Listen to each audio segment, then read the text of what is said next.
Bonjour à toutes et à tous, bienvenue sur Grand Littoral TV, votre chaîne d'information régionale en ce vendredi 29 novembre. Comme toujours, le journal de la rédaction.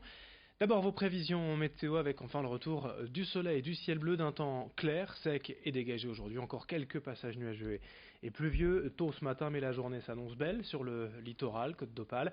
Les températures vont baisser tout de même aujourd'hui, 9 degrés à Dunkerque, 8 à Boulogne ou à Calais. On est quasiment au normal de saison. Les températures qui seront d'ailleurs en baisse dès ce week-end. La météo complète après ce journal. À la une, tout d'abord de l'actualité, la fin de l'entreprise Team Aquadip près de Dunkerque. 304 salariés vont donc être licenciés dans les prochaines semaines. La liquidation judiciaire a été prononcée, comme c'était attendu, par le tribunal de commerce de Lille cette semaine. Depuis plusieurs années, l'entreprise était en grande difficulté. Team avait déjà échappé à la liquidation en juillet 2017 suite à l'offre de reprise du millionnaire bulgare Phil Filippov et sa société Atlas.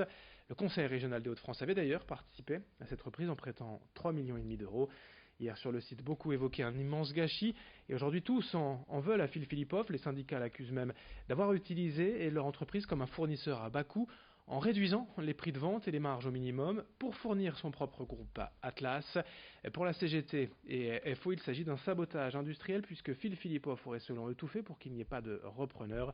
Les syndicats ont d'ailleurs déposé une plainte contre X pour escroquerie. Explication complémentaire au micro de Corentin Escaillé. Phil Filippov, à l'époque, il était client du temps de Fritz Meyer, hein, notre ancien dirigeant. Il était client. Il n'avait pas de plan B. Il n'y avait pas de plan B pour faire fabriquer ses cabines. Il a racheté la société pour 100 000 euros. Son but à lui, c'était de faire fabriquer ses cabines à moindre coût.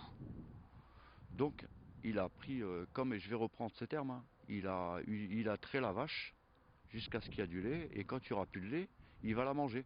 Ben, c'est ce qu'il a fait exactement. On dégage 3% de marge sur les produits, donc c'est-à-dire inférieur au prix du marché, et on ne gagne pas d'argent dessus, quoi. Donc on a toujours travaillé, on a toujours travaillé à perte, hein, et ça a servi, ça a profité que à Filippov et au groupe Atlas. Autre information dans cette édition à Calais, une bagarre générale entre migrants s'est produite. Hier dans la nuit de mercredi à jeudi, route de Gravelines, dans le secteur de la zone des dunes. Un affrontement entre des Soudanais et des Érythréens, selon les sources sur place. Rapidement, les forces de l'ordre ont intervenu pour ramener le calme. Près d'une dizaine de personnes ont été blessées et hospitalisées.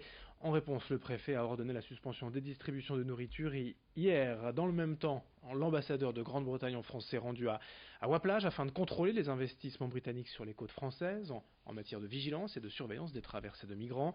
Il s'agit de l'opération Small Boats, visant particulièrement les petites embarcations.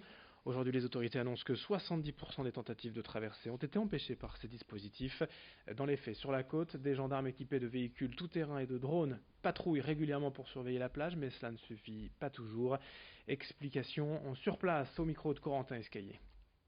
Moi, je peux parler que pour les réservistes et pour ma zone. Après, il faudra y ajouter, bien entendu, le bilan des policiers, mais c'était à peu près une trentaine de tentatives qui ont été avortées.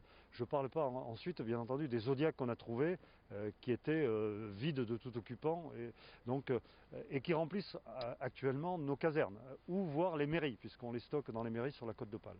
Donc c'est assez important. Pour le mois d'octobre, c'est un chiffre, on a un taux que je qualifierais de réussite de 70%, c'est-à-dire qu'on arrête 70% par rapport au nombre de tentatives qui réussissent. Dans l'actualité également dans le Boulonnais, c'est une information pratique pour les travailleurs de nuit. Dans les prochains jours, des lignes de bus seront mises en place par Marinéo, des bus de nuit à Boulogne, pour rejoindre notamment le port, Cap-Écure, la zone de Gare aux Manches et l'Inquiéterie même, un service pour les travailleurs de nuit. Dès lundi, des bus de nuit à Boulogne. En cette édition, à présent du sport et du football, le national ce soir, l'USLD deuxième du classement se déplace au Puy-en-Velay, le dernier. Toutefois, l'entraîneur Claude Robin se méfie de cet adversaire. Selon lui, le niveau est tellement homogène dans ce championnat national que tous les matchs sont à prendre au sérieux. Le coach pointe d'ailleurs quelques axes de progression pour son équipe. Les Dunkerquois ont bien maîtrisé le début de championnat, mais ils peuvent encore faire mieux selon Claude Robin.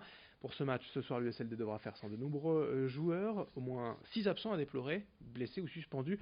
Pour le coach nordiste, on l'écoute, Claude Robin au micro de Corentin Escaillé. On essaie de garder ce groupe le plus longtemps possible dans le haut du classement, ou de leur faire comprendre que c'est une chance d'être dans le haut du classement à 3 matchs de la trêve et à 3 matchs de la mi-championnat finalement.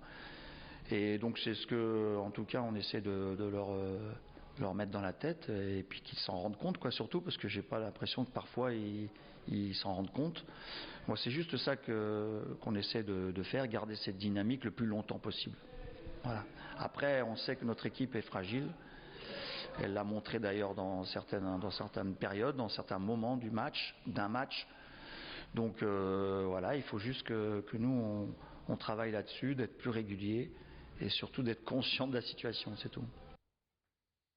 À Dunkerque, donc le co-leader du championnat se déplace au Puy-en-Velay ce soir à 20h, tandis que dans le même temps, l'USBCO reçoit Bourg-Péronne au stade de la Libération. Voilà pour le football, le national. En basket, cette fois en Jeep Elite, un match difficile pour les Portellois. De l'ESSM à Lasvel, ce sera dimanche à 17h, tandis que le BCM Gravelines Dunkerque aura les honneurs de la télé avec un match face à Cholet à domicile lundi soir à 20h. Pour finir à Dunkerque ce week-end, le premier festival du livre romantique au Cursal, un événement gratuit, une première en France pour un événement de cette taille, avec à l'honneur toute la sphère de la littérature romantique. 1500 visiteurs attendus pour rencontrer de près les 150 auteurs présents.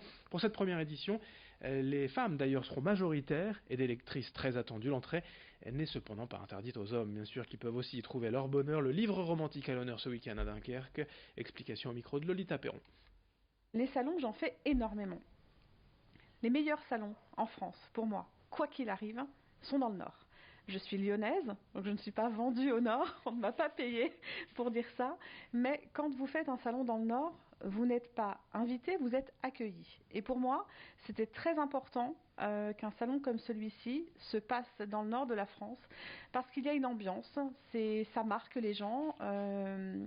Depuis le temps que je fais des salons dans le coin, je ne rate aucun salon dans le nord quand on m'invite. Pardon Émile, pardon aux gens du Sud, je réfléchis quand on m'invite dans un salon dans le Sud.